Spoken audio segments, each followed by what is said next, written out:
dahil tadri ano. Di pa lang yung tatugay ng kaboy sa eskwelahan. Di pa lang kita tugay ng gawas.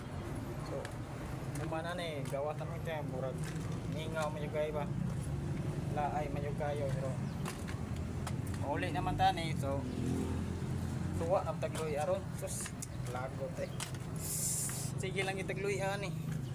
Atong yaging adlaw, luy karon luy lang yapon. Kanilaging kuan di gid lalim ning eskwela tag mga ngani nga mga grado eh. Lisod jud kayo.